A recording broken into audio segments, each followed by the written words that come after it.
ओम नमो भगवते रामकृष्णाय। सार्थक परिपूर्ण जीवन के लिए महत्वपूर्ण सबक स्वामी जगदात्मानंद जी महाराज जी की महान पुस्तक जीना सीखो से अध्याय 2। तुम्हारे भीतर अनंत शक्ति छिपी है, परमाणुओं की लीला। आइए अब हम सुनेंगे स्वामी जगदात्मानंद जी का अद्भुत चिंतन व्याख्यान परमाणुओं की लीला के बारे में। परमाणु के स्तर पर एक वैज्ञानिक भी इस एकता का, यूनिटी का अनुभव करता है। परमाणु के स्तर पर एक वैज्ञानिक भी इस एकता का अनुभव करता है। यद्यपि विभिन्न पदार्थ विभिन्न प्रकार के गुणों वाले अणुओं से बने हैं, तथापि विश्लेषण करने पर हम देखते हैं कि सारे पदार्थ मूलभूत परमाणु रूपी एटम्स रूपी ईंटों से ही बने हैं। यदि हम कल्पना कर सके कि एक पेंसिल की नोक जैसे छोटे से बिंदु में 10 लाख परमाणु समा सकते हैं और इसके बाद भी कुछ स्थान खाली रह जाता है, तो हम परमाणु की सूक्ष्मता को समझ सकते हैं। अंगूर में बीज के समान परमाणु के भीतर एक नाभिक या न्यूक्लियस होता है। फिर परमाणु में प्रोटॉन तथा न्यूट्रॉन नामक उससे भी सूक्ष्म इकाइयां होती है, जो 40,000 मील 40,000 माइल्स पर सेकेंड प्रति सेकेंड की तीव्र गति से परमाणु के भीतर ही, एटम के भीतर ही घूमती रहती है। इलेक्ट्रॉन नामक इनसे भी सूक्ष्म कण नाभिक के चारों ओर, न्यूक्लियस के चारों ओर घूमते रहते हैं। जब एक पंखा तेजी से घूमता है तो हमें उसके डायने अलग अलग नहीं दिखाई देते, बल्कि पूरा पंखा ही घूमता सा दिखाई देता है। इसी प्रकार यद्यपि न्यूक्लियस तथा घूमते हुए इलेक्ट्रॉनों के बीच खाली स्थान होता है, परंतु चूंकि इलेक्ट्रॉन 600 मील 600 माइल्स पर सेकेंड 600 मील प्रति सेकेंड की तीव्र गति से घूमते रहते हैं, परमाणुओं में जो चरम ऊर्जा के प्रतिरूप और पदार्थों के मूलभूत तत्व है, निरंतर गति बनी रहती है।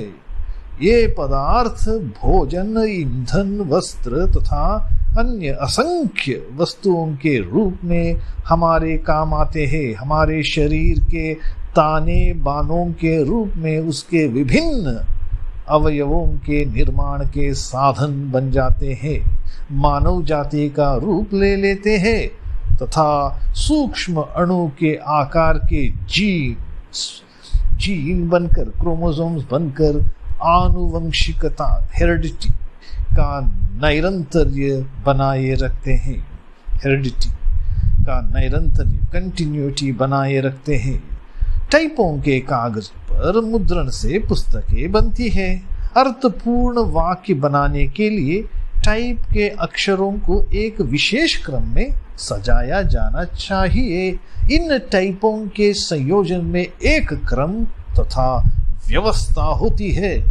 जब हम उनके द्वारा छपे हुए अक्षरों को पढ़ते हैं तो उनका अर्थ समझ लेते हैं।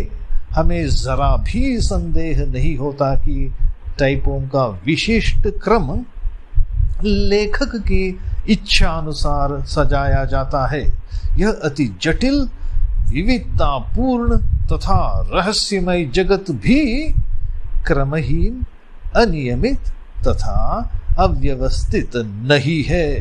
आइंस्टाइन का सूत्र बताता है कि यह जगत गणित के सूत्र के समान नियमों से बना है। हमें सूक्ष्म तथा विराट ब्रह्मांड में दिखने वाली ऐसी पूर्ण व्यवस्थित प्रणाली के पीछे स्थित इसके नियंता परमेश्वर के हाथ की खोज करनी होगी। आइंस्टाइन के शब्दों में ईश्वर सूक्ष्म है, पर पक्षपाती नहीं। ईश्वर ब्रह्मांड में पासा नहीं खेलता। इस जगत की आपात अव्यवस्था के पीछे हमें एक क्रम या प्रणाली दिख पड़ती है। इसमें हमें ईश्वर की सृष्टि का सूक्ष्म पर स्पष्ट दर्शन होता है। वैज्ञानिक पद्धति द्वारा वस्तुओं के सच्चे स्वरूप का शोध करने में सक्षम व्यक्ति का मन निश्चित रूप से आध्यात्मिक आदर्शों तथा भावों से जुड़ा होगा। सच्चे वैज्ञानिक मन में साइंटिफिक माइंड में सच्चा धार्मिक दृष्टिकोण अवश्य होगा। परम सत्य की खोज करने की इच्छा तथा क्षमता रखने वाला वैज्ञानिक अवश्य ही एक धार्मिक व्यक्ति होगा, एक स्पिरिचुअल पर्सन होगा। आइंस्टाइन के शब्दों में धर्म रहित विज्ञान लंगड़ा और विज्ञान रहित धर्म अंधा है। आइए कल हम चिंतन करेंगे ब्रह्मांड की पृष्ठभूमि में परमेश्वर। ओम शांति शांति शांति। हरि ओम तत्सत्। श्री राम कृष्णार्पणमस्तु।